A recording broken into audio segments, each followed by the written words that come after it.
You want to build Kratos in D&D, not a barbarian who hits things hard, not a fighter with anger issues. You want the experience of playing someone who cannot be stopped, who refuses to fall, who closes distance and tears through anything that tries to stand between him and his goal. You want brutal consistency. You want presence. You want the feeling that once you reach an enemy, that enemy is already dead. That feeling is possible, but it requires understanding what Kratos actually does in combat and why D&D can deliver that experience without bending the system or pretending mechanics work differently than they do. This is not about damage optimization. This is about creating a character who survives everything, who operates at full effectiveness while bloodied, and who makes single targets regret being in the same room. Kratos is defined by 3 non-negotiable traits. First, he does not fall. He takes catastrophic damage and keeps moving. Second, he does not stop attacking. His offense is relentless and direct. Third, he does not need setup. He does not wait for the perfect moment. He creates the moment by being too dangerous to ignore and too durable to put down. D&D supports all 3 of these traits through specific mechanical choices that compound over time. But those choices only work if you understand what they actually do during play. Start with durability. Durability in D&D is not about avoiding damage. It is about having enough hit points and damage mitigation to remain functional while taking hits meant to kill you. Kratos does not dodge. He does not hide. He walks through fire and keeps swinging. That means you need a character who can absorb focused fire from multiple enemies and still threaten the battlefield 2 rounds later. Barbarian gives you that, not because of rage damage, because of rage resistance. Resistance to physical damage while raging means every hit against you is worth half. That effectively doubles your hit point total against the most common damage types in the game. A 5th level barbarian with 16 constitution has 45 hit points. Against physical damage while raging, that is 90 effective hit points. Most characters at that level have 35. You are not just harder to kill. You are operating in a different threat category. Enemies that can drop your allies in 2 hits need 4 to drop you. That difference changes how the battlefield flows.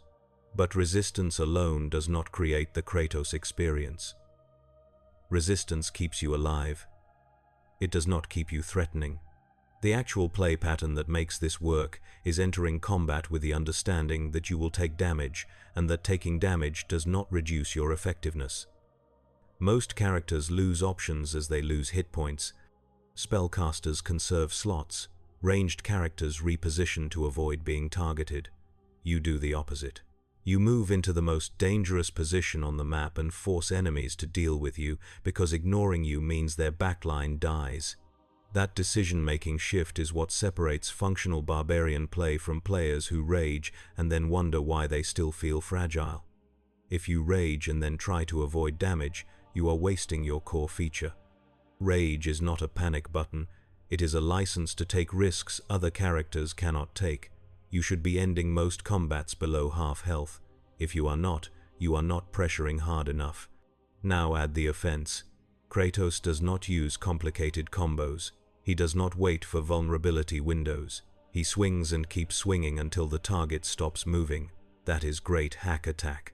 At 5th level, you are making 2 attacks per turn as a baseline. That is not explosive. That is not flashy.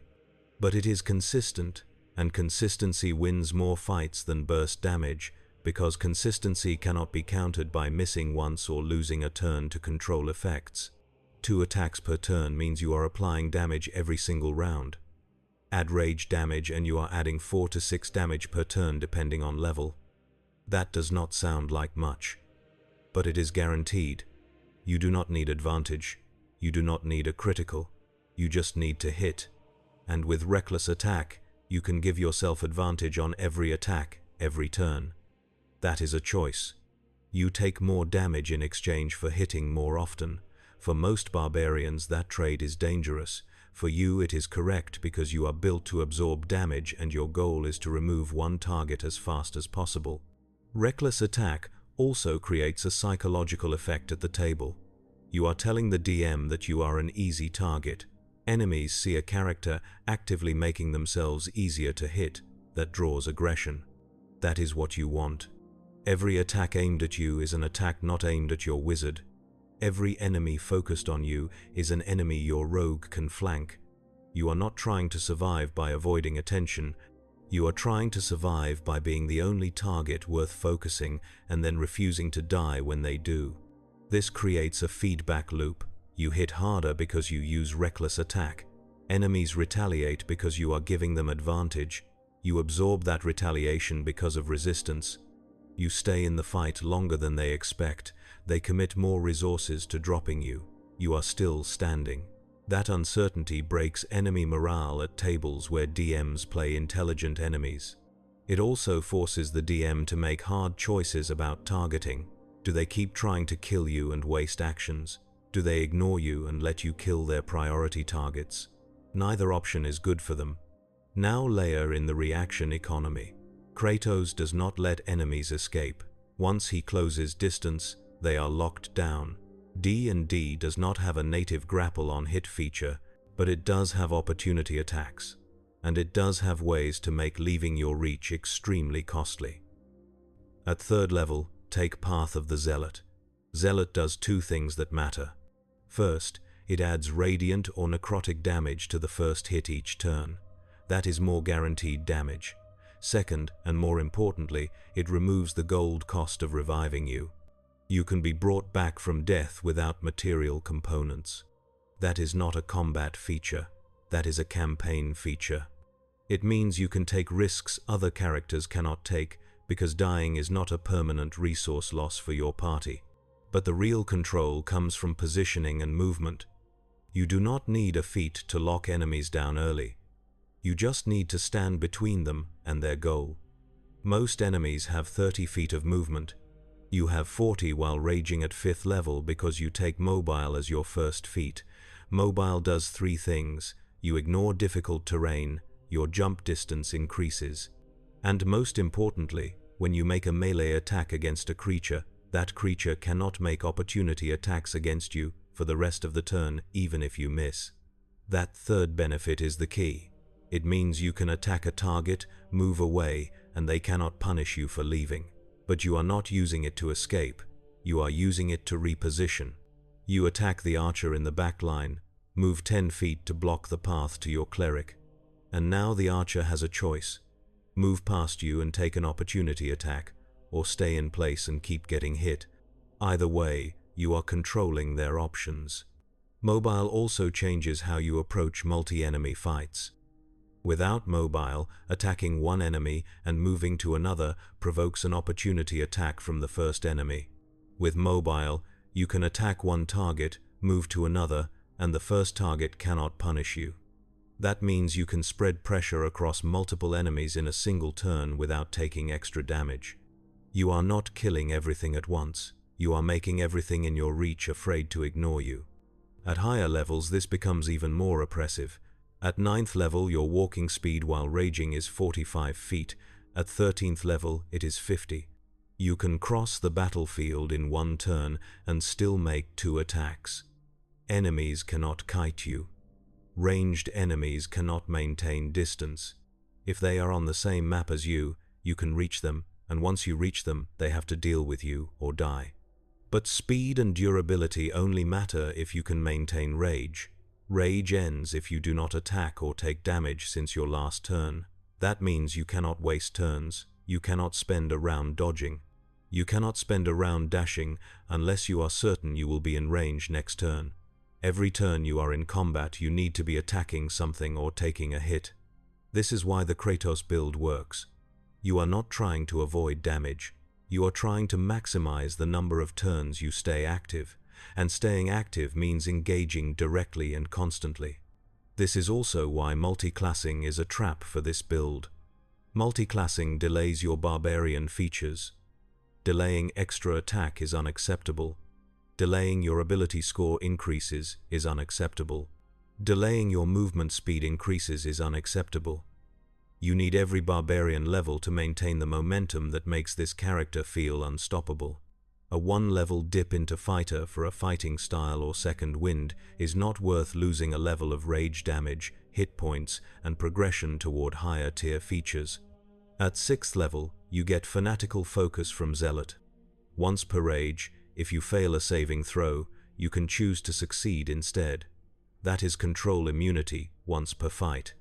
It does not protect you from all control, but it protects you from the one spell or ability that would otherwise remove you from the fight at the worst possible moment. The wizard casts Hold Person on you. You fail the save. You choose to succeed. You walk through the spell and kill the wizard. That is the experience. That is the fantasy. At 10th level you get Zealous Presence.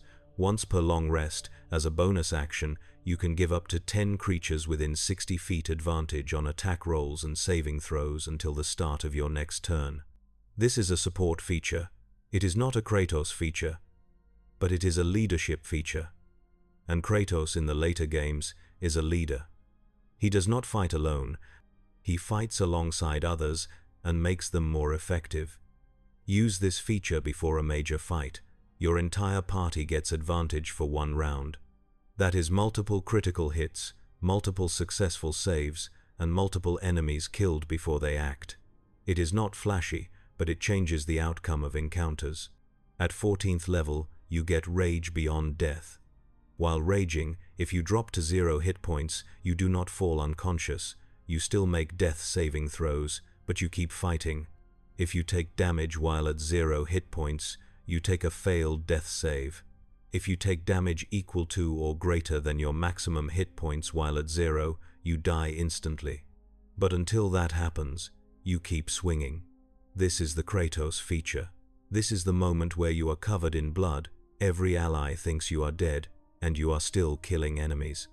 This is the mechanical representation of refusing to fall.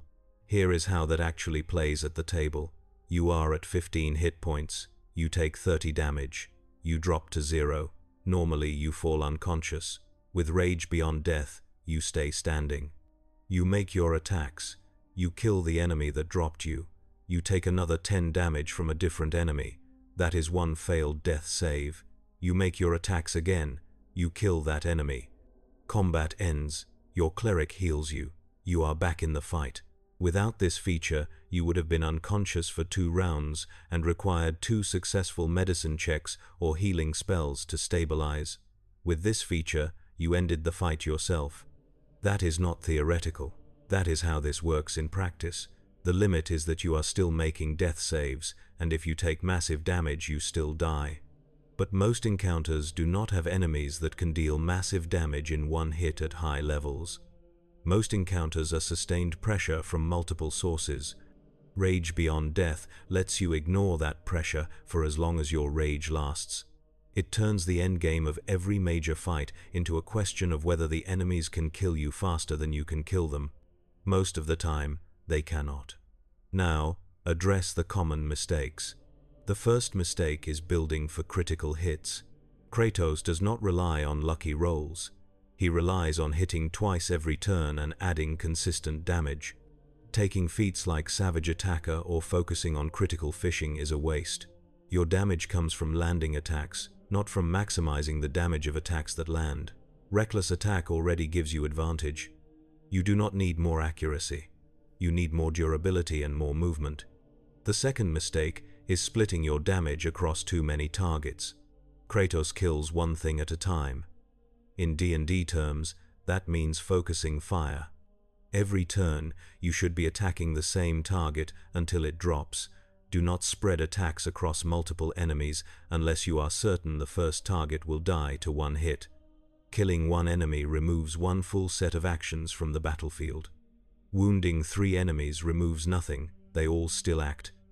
This is not about honor or fairness. This is about action economy. Reduce the number of enemy turns as fast as possible. The third mistake is raging too early. Rage lasts 1 minute. That is 10 rounds.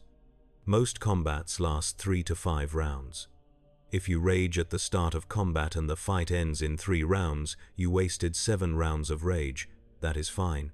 But if you rage at the start of combat and the enemies retreat or disengage, your rage ends and you have to wait until the next fight to rage again. You have a limited number of rages per long rest. At lower levels, that number is small. Do not waste rages on fights that do not require them. If the fight is trivial, do not rage. If the fight is uncertain, rage immediately.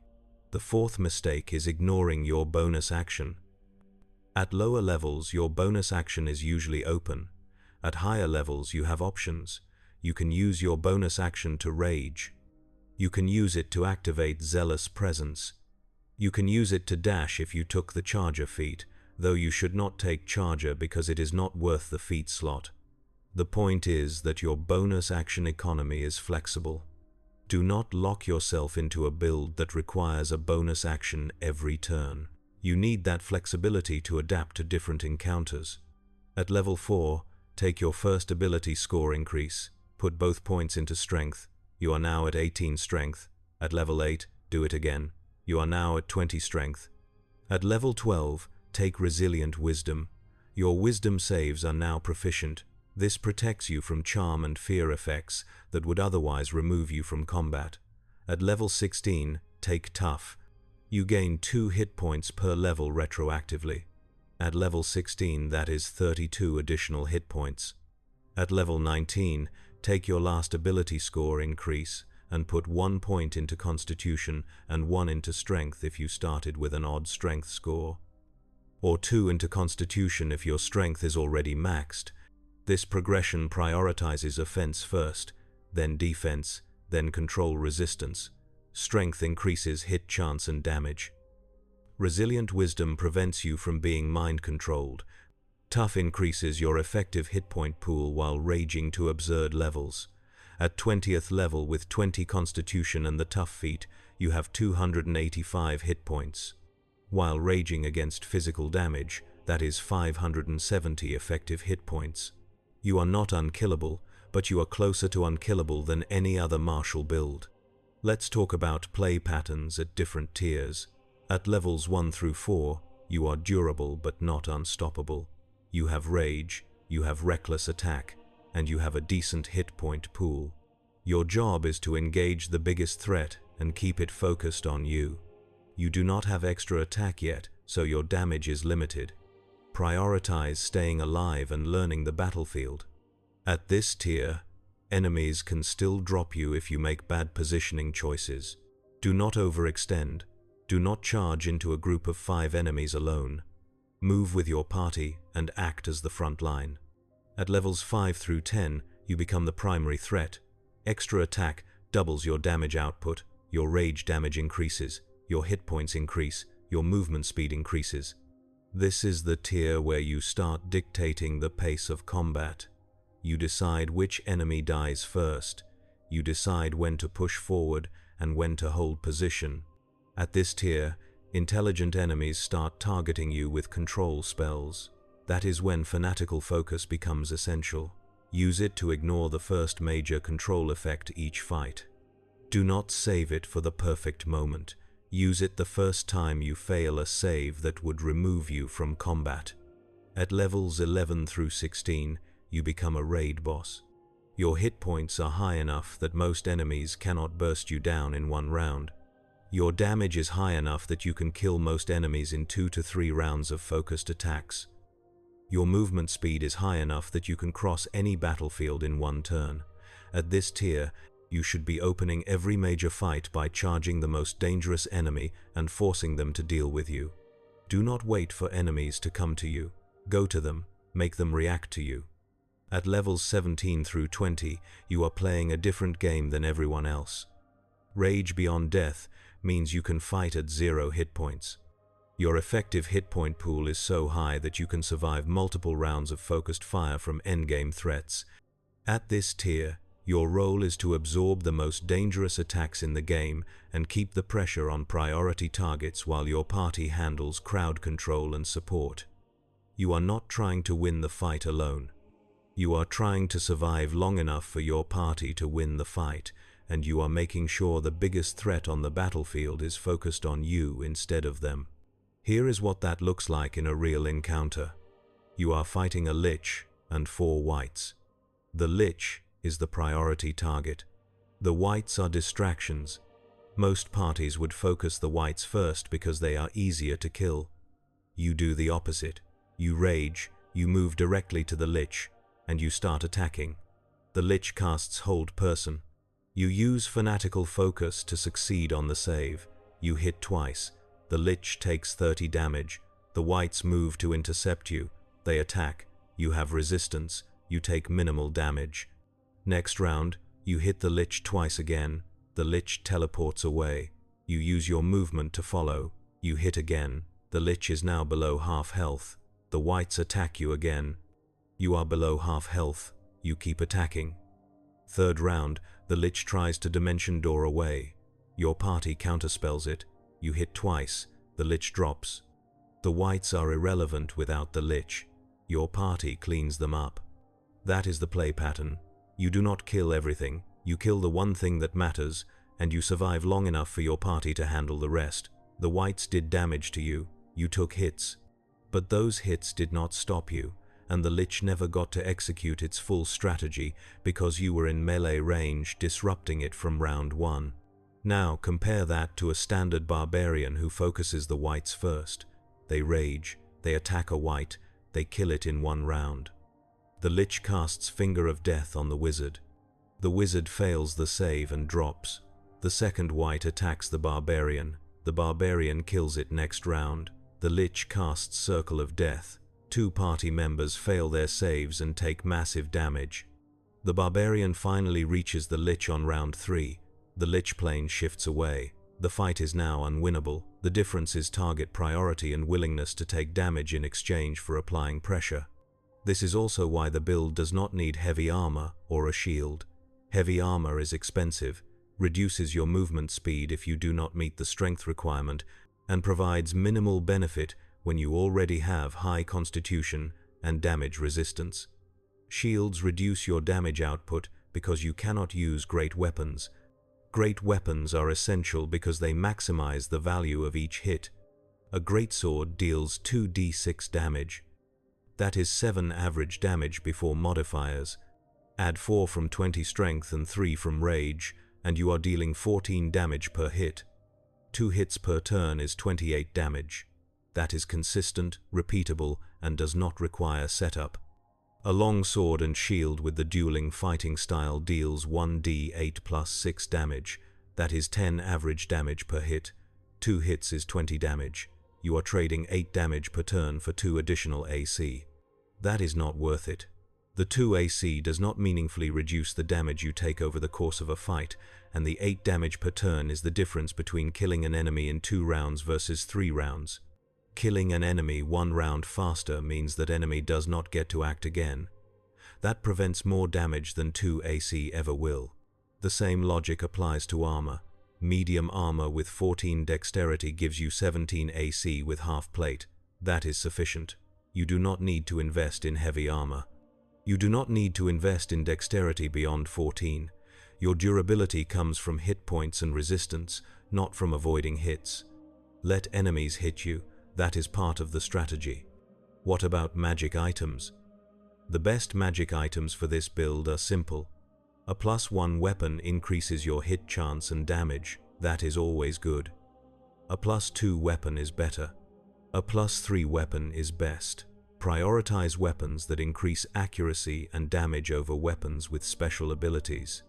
A Flame Tongue Greatsword sounds exciting, but it does not increase your hit chance, and the extra fire damage only applies on a hit. A +2 Greatsword increases your hit chance and your damage on every attack. That is more valuable. For armor, Braces of Defense are excellent if you can get them. They increase your AC by 2 while you are not wearing armor or holding a shield. That stacks with Unarmored Defense if you are using it, though you should not be using Unarmored Defense unless your dexterity and constitution are both very high. Periapt of Wound Closure is exceptional. It stabilizes you automatically if you drop to 0 hit points, and it doubles the hit points you regain from hit dice during short rests.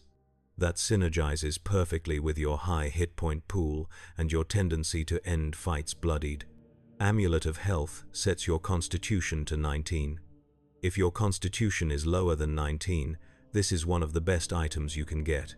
It increases your hit points, your constitution saves, and your concentration saves if you ever need to maintain a buff. Belt of Giant Strength is similar. If your strength is lower than the belt's strength value, equip it immediately. It frees up your ability score increases for constitution and feats. Avoid items that require attunement unless they provide a significant mechanical benefit. You have 3 attunement slots. Use them for weapons, armor, or utility items that increase your effectiveness in combat. Do not waste attunement on ribbon features or situational abilities. Here is the actual progression from level 1 to 20. Level 1, you are a barbarian. You have rage and unarmored defense. You have a greatsword. Your stats are 16. Strength, 14. Dexterity, 16. Constitution, 8. Intelligence, 12. Wisdom, 10. Charisma. You rage before engaging in combat. You use reckless attack on every attack. You position yourself between enemies and your allies. You end most fights below half health but alive. Level 2, you gain reckless attack and danger sense. Reckless attack is your core offensive tool. Danger sense gives you advantage on dexterity saves against effects you can see. This protects you from fireballs and dragon breath. It does not protect you from ambushes or invisible threats. Level 3, you choose Path of the Zealot. You gain zealot damage on your first hit each turn. You choose radiant damage if you are fighting undead or fiends. You choose necrotic damage in all other situations. Radiant damage has more resistances in the monster manual. Necrotic damage is resisted less often. Level 4, you increase your strength to 18. Your hit bonus increases.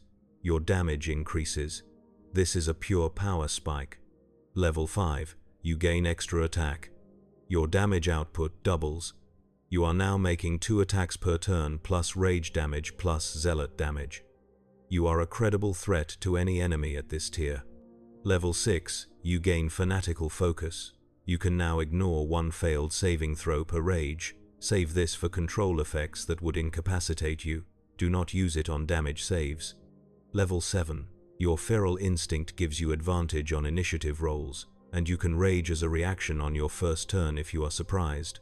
This ensures you almost always act early in combat. Level 8, you increase your strength to 20. This is your last mandatory strength increase. You are now at the maximum effectiveness for melee attacks without magic items. Level 9, your rage damage increases to +3. Your brutal critical activates, adding 1 additional weapon damage die on a critical hit. Brutal critical is not worth building around, but it is a nice bonus when it happens. Level 10, you gain Zealous Presence. Use this before major encounters to give your entire party advantage for 1 round. Level 11, your Relentless Rage activates. If you drop to 0 hit points while raging, you can make a DC 10 Constitution save to stay at 1 hit point instead. The DC increases by 5 each time you use it in the same rage. This is a backup defensive feature. It is not as strong as Rage Beyond Death, but it prevents you from dropping in the middle of a fight. Level 12. You take Resilient Wisdom. Your wisdom saves are now proficient. This protects you from Dominate Person, Hold Person, and other charm and fear effects. Level 13. Your brutal critical improves to 2 additional dice. Your rage damage increases to +4. Level 14. You gain Rage Beyond Death. You can now fight at 0 hit points while raging. This is the capstone feature. This is the moment the build fully realizes the Kratos fantasy. Level 15. Your persistent rage means your rage only ends if you fall unconscious or choose to end it. You no longer need to attack or take damage to maintain rage. This removes the risk of your rage ending prematurely in long encounters. Level 16. You take Tough. You gain 32 additional hit points retroactively. Your effective hit point pool while raging is now over 400 against physical damage. Level 17. Your brutal critical improves to 3 additional dice. This is still not worth building around, but it is a significant damage increase on critical hits. Level 18. your indomitable might activates.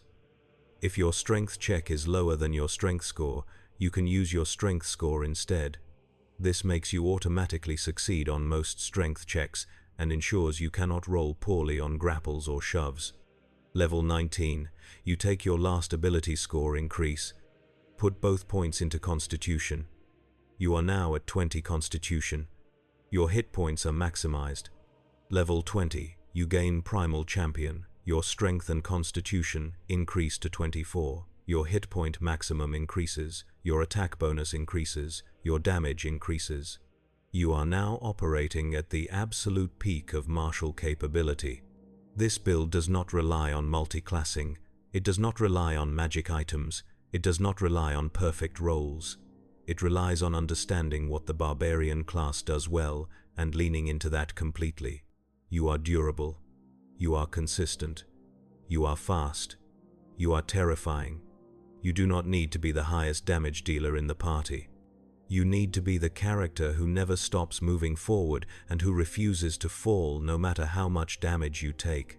The mental model you need is this. Every other character in the party is trying to avoid damage. You are trying to absorb damage so they do not have to. Every other character is conserving resources. You are spending your hit points as a resource to control the battlefield. Every other character is optimizing for burst damage or control. You are optimizing for sustained pressure and presence. You do not win fights by killing everything. You win fights by making sure the most dangerous enemy is focused on you while your party kills everything else. When you sit down at a table with this character, you are not playing a damage dealer. You are playing a threat. You are the enemy that the DM has to account for in every encounter design. You are the reason the DM cannot put fragile high-value targets in the backline without protection. You are the reason the DM cannot ignore the front line and focus fire on the wizard. You are the reason every major fight becomes a question of whether the enemies can kill you before you reach them. That is the Kratos experience. That is what this build delivers, not the highest damage, not the most versatility. The certainty that once you decide a target dies, that target will die, and nothing short of overwhelming force will stop you from making that happen.